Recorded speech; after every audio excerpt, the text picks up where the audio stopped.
Hello friends, स्वागत है आपका हमारे चैनल सफलता का अड्डा पर। और आज है 22 अप्रैल 2020। आइए देखते हैं आज की करंट अफेयर्स का हमारा पहला क्वेश्चन क्या होगा। तो आज का हमारा पहला क्वेश्चन है, किसने दृष्टिहीनों के लिए टॉक बैक कीबोर्ड विकसित किया है। तो टॉक बैक कीबोर्ड विकसित किया गया है, ये किसके द्वारा किया गया है? गूगल ने किया है, फेसबुक ने, माइक्रोसॉफ्ट ने, किसने किया है? तो गूगल के द्वारा हाल ही में जो दृष्टिहीन व्यक्ति होते हैं उनके लिए टॉक बैक नामक कीबोर्ड विकसित किया गया है। अब बात गूगल की है, तो गूगल से कई क्वेश्चन पूछ लिए जाते हैं। गूगल के बारे में जो इंपॉर्टेंट है उसको जानते हैं।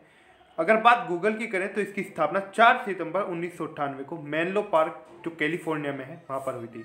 मेनलो पार्क, कैलिफोर्निया में 4 सितंबर 1998 को गूगल की स्थापना हुई थी। अगर बात की जाए कि गूगल का जो मुख्यालय है वो कहाँ पर स्थित है, तो माउंटेन व्यू, कैलिफोर्निया में गूगल का मुख्यालय है, यानी कि हेडक्वार्टर। ये माउंटेन व्यू एक जगह है और यहीं पर कैलिफोर्निया में गूगल का मुख्यालय है। अगर बात की जाए कि गूगल के सीईओ कौन है, ये हैं सुंदर पिचाई। ये भारतीय मूल के हैं, इनको आपको याद रखना है। सुंदर पिचाई भारत से हैं, यानी कि भारतीय मूल के हैं। तो सीईओ हैं सुंदर पिचाई। अगर बात की जाए कि गूगल के संस्थापक कौन है, तो ये हैं सर्गेई ब्रिन लेरी पेज, इनका नाम है। अगला क्वेश्चन देखते हैं, अगला क्वेश्चन क्या होगा। अगला क्वेश्चन है हमारा, कोरोना वायरस से मुक्त होने वाला देश का पहला राज्य कौन बन गया है? हमारे देश का पहला राज्य जो कोरोना वायरस से पूरी तरह मुक्त हो चुका है, तो वो राज्य बना है गोवा। कौन सा राज्य बना है? कोरोना वायरस से मुक्त होने वाला पहला राज्य बना है गोवा। अगर बात गोवा की करें तो यहाँ के जो मुख्यमंत्री सीएम है वो है प्रमोद सावंत, और यहाँ पर सरकार है बीजेपी की, यानी कि भारतीय जनता पार्टी की। और अगर बात की जाए कि राज्यपाल कौन है, तो सत्यपाल मलिक राज्यपाल हैं। और अगर बात की जाए कि गोवा की जो राजधानी है वो क्या है, तो पणजी गोवा की राजधानी है। अगर गोवा राज्य के बारे में बात करें तो महाराष्ट्र से सटा हुआ राज्य है गोवा। अगला क्वेश्चन देखते हैं, अगला क्वेश्चन क्या होगा। अगला क्वेश्चन है हमारा, सिविल सेवा दिवस कब मनाया जाता है? तो सिविल सेवा दिवस, कुछ जो आप स्टूडेंट्स होंगे उनमें से अधिकतर के तो चेहरे पर फिलहाल स्माइल आ गई होगी सिविल सेवा का नाम सुनकर, क्योंकि आप अधिकतर सिविल सेवा की तैयारी कर रहे हैं। तो सिविल सेवा दिवस कब मनाया जाता है? किस अप्रैल को प्रत्येक वर्ष सिविल सेवा दिवस मनाया जाता है? अब सिविल सेवा दिवस मनाया क्यों जाता है? जो अधिकारी होते हैं वो किस तरह काम कर रहे हैं, उनको प्रोत्साहन करने के लिए, उनका उत्साहवर्धन करने के लिए प्रत्येक वर्ष उनके काम को देखते हुए उनके स्तर से अलग अलग तरीके से उनको सम्मानित किया जाता है, पुरस्कारों के माध्यम से, अन्य माध्यमों से, ताकि वे और अच्छा समर्पित होकर काम कर सकें। तो इसीलिए सिविल सेवकों के लिए ये दिवस है, 21 अप्रैल को सिविल सेवा दिवस मनाया जाता है, जितने भी सिविल सेवक होते हैं। अगला क्वेश्चन देखते हैं, अगला क्वेश्चन क्या होगा। अगला क्वेश्चन है हमारा, डैशबोर्ड लिंक की शुरुआत किसने की है? तो हाल ही में डैशबोर्ड लिंक की शुरुआत की गई है, ये किसके द्वारा की गई है? तो परिवहन मंत्रालय के द्वारा डैशबोर्ड लिंक की शुरुआत की गई है। आपको बता दें कि डैशबोर्ड लिंक क्या है, इसकी शुरुआत क्यों की गई है। आपको पता होगा कि पूरे देश के अंदर लॉकडाउन की स्थिति चल रही है, और इसके अंदर जो आवश्यक वस्तुएं, यानी कि जो मालवाहक वाहन है, चाहे उसके अंदर सब्जियां हों, दूध हो, या फिर दवाइयाँ हों, जो सैनिटाइजर, मास्क वगैरह हो, इनके लिए जो वाहन इधर से उधर जा रहे हैं, इनकी डिलीवरी हो रही है, एक शहर से दूसरे शहर जा रहे हैं, तो इन्हें भी लंबे लंबे रूट पर चलना पड़ रहा है।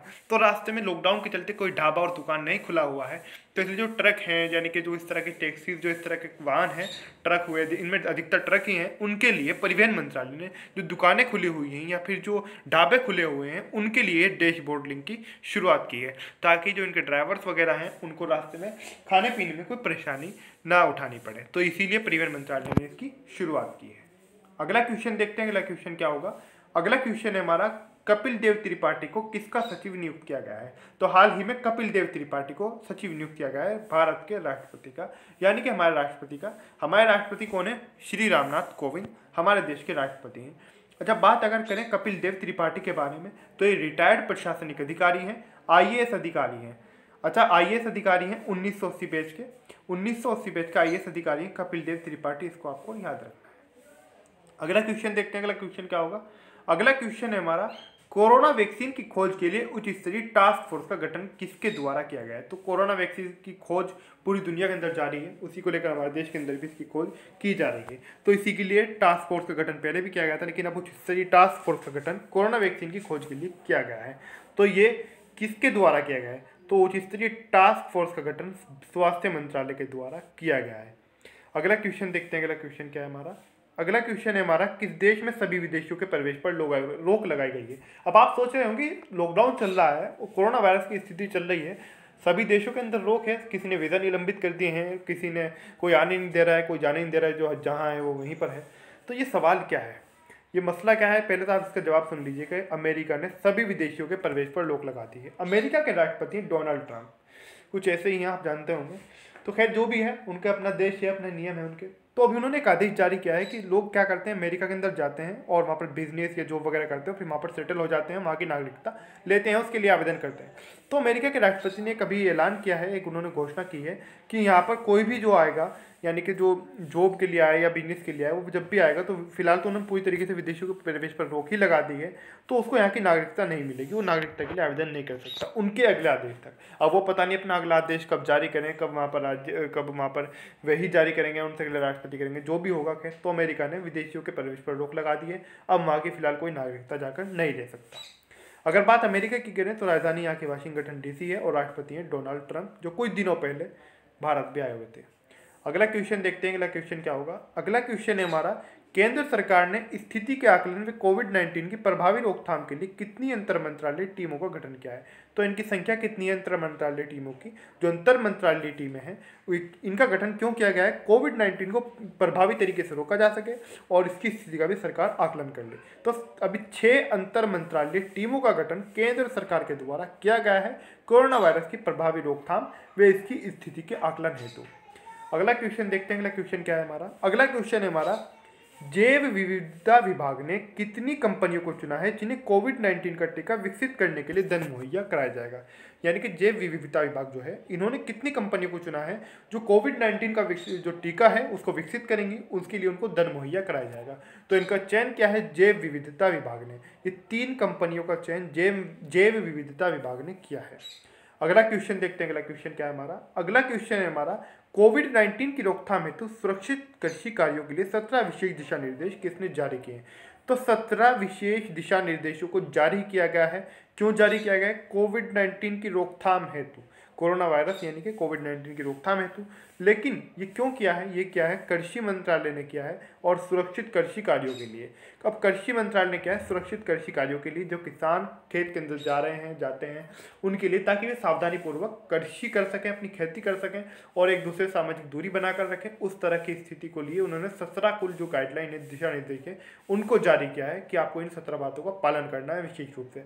सपोज कीजिए कि आप खाद डाल रहे हैं, पानी आप उसके अंदर जो डाल रहे हैं या खेत जोत रहे हैं, जिस तरह की स्थितियाँ खेत के अंदर जो भी क्रियाकलाप होते हैं उनके लिए 17 विशेष दिशा निर्देश कृषि मंत्रालय की ओर से जारी किए गए हैं किसानों के लिए।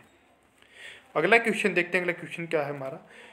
बचपन में आपने भी देखा होगा और आज भी न जाने कितनों का पसंदीदा होगा, टॉम एंड जेरी जो कार्यक्रम है। टॉम एंड जेरी के निर्देशक थे, उनका निधन हो गया है, उनका नाम क्या था। तो जीन डिच इनका नाम था, इसको आपको याद रखना है, क्वेश्चन विशेषकर पूछा जा सकता है। तो जीन डिच का निधन हुआ है, ये निर्देशक थे टॉम एंड जेरी जो कार्टून आते थे उनका, ठीक है, इसको आपको याद रखना है। अगला क्वेश्चन है हमारा, किस राज्य में आंगनबाड़ी कार्यकर्ताओं सहायिकाओं को भी कोविड-19 योद्धा कल्याण योजना का लाभ मिलेगा। तो वो कौन सा राज्य है जिसमें आंगनबाड़ी कार्यकर्ताओं और सहायिकाओं यानी कि जो आंगनबाड़ी में अंदर काम करने वाली महिलाएं होती हैं, यहाँ पे समझ लीजिएगा इसको, तो उनको मुख्यमंत्री कोविड-19 योद्धा कल्याण योजना, ये एक योजना है मुख्यमंत्री कोविड-19 योद्धा कल्याण योजना उस राज्य की। तो इन महिलाओं को, आंगनवाड़ी महिलाओं को इस योजना का लाभ मिलेगा। तो ये बात हो रही है मध्य प्रदेश की, मध्य प्रदेश के अंदर इनको इसका लाभ मिलेगा।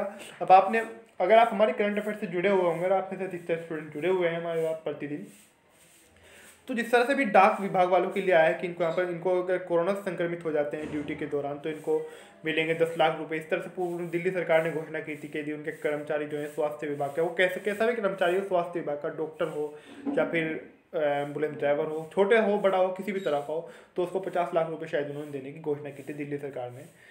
तो इसी तरीके से मध्य प्रदेश सरकार की भी योजना है, जो कोरोना संक्रमित होगा उनको कुछ बीमा वगैरह का ये लोग लाभ दे रहे हैं, मध्य प्रदेश की जो सरकार है। तो उसी के अंतर्गत अब आ गई हैं आंगनबाड़ी की जो महिलाएं हैं, जो आंगनबाड़ी कार्यकर्ता और सहायिकाएं हैं, इनको भी अब इस योजना का, जिसके तहत कोरोना से संक्रमित होने पर या इससे मतलब जो भी होगा, कोरोना से जो प्रभावित होगा उसको इस योजना का लाभ मिलेगा, जो आंगनबाड़ी के अंदर काम करने वाली महिला होगी। तो योजना का नाम सुन लीजिए अच्छी तरीके से, विशेषकर यदि आप एमपी पीसीएस की तैयारी कर रहे हैं, एमपी का कोई भी आपका एग्जाम हो और विशेषकर अलग भी एग्जाम के अंदर ये पूछा जा सकता है। तो मुख्यमंत्री कोविड-19 योद्धा कल्याण योजना बात मध्य प्रदेश की है। मध्य प्रदेश के अंदर जो आंगनवाड़ी कार्यकर्ता हैं और सहायिकाएं हैं उनको लाभ मिलेगा। तो बात मध्य प्रदेश की करें तो मध्य प्रदेश की राजधानी है भोपाल। और मध्य प्रदेश के अंदर भी लगभग 15 महीनों पहले जो चुनाव हुए थे, 3 राज्यों के अंदर सरकारें, 3 या 4 राज्यों के अंदर विधानसभा चुनाव हुए थे, उसके अंदर सरकारें बनी थी। तो मध्य प्रदेश के अंदर सरकार बनी थी कांग्रेस की, लेकिन अब वहाँ पर बहुमत वे साबित नहीं कर पाए हैं। मुख्यमंत्री थे कमलनाथ, तो वहाँ के मुख्यमंत्री बन गए शिवराज सिंह चौहान। अभी पर लगभग 15-20 दिन पहले उन्होंने शपथ ली है और कल तो वहाँ पर मंत्रियों को शपथ ग्रहण समारोह भी हुआ है। उसको लेकर तरह तरह के अलग अलग सवाल उठ रहे हैं। खैर, वो उनका काम है, राजनीतिक विश्लेषकों का और विपक्षी पार्टियों का। क्या मामला है, क्या नहीं, कोरोना के दौरान शपथ होनी चाहिए थी नहीं। हमारा काम है सिर्फ जानना कि मुख्यमंत्री कौन है और राज्यपाल कौन है। तो मुख्यमंत्री हैं शिवराज सिंह चौहान, राजधानी है भोपाल। तो शिवराज सिंह चौहान हाल ही में मुख्यमंत्री बने, भारतीय जनता पार्टी से हैं और लगभग भी कांग्रेस की सरकार से पहले भी यही मुख्यमंत्री थे भाजपा के, वहाँ पर मतलब मध्य प्रदेश के अंदर। अगर बात की जाए कि राज्यपाल कौन है यहाँ पर, तो लालजी टंडन जो है राज्यपाल है, गवर्नर है मध्य प्रदेश में, और भोपाल यहाँ की राजधानी है। इसको आपको विशेष रूप से याद रखना है। आज की जो हमारी करंट अफेयर्स है वो यहीं पर समाप्त होती है। वीडियो कैसा लगा प्लीज़ कमेंट ज़रूर कर देना, और वीडियो को लाइक और शेयर करना बिल्कुल भी ना भूलें। अगर वीडियो अच्छा लगा तो प्लीज़ लाइक शेयर कमेंट ज़रूर करें। और अभी तक आपने हमारा चैनल सफलता का अड्डा सब्सक्राइब नहीं किया है तो प्लीज़ ज़रूर सब्सक्राइब भी कर दें हमारा चैनल सफलता का अड्डा।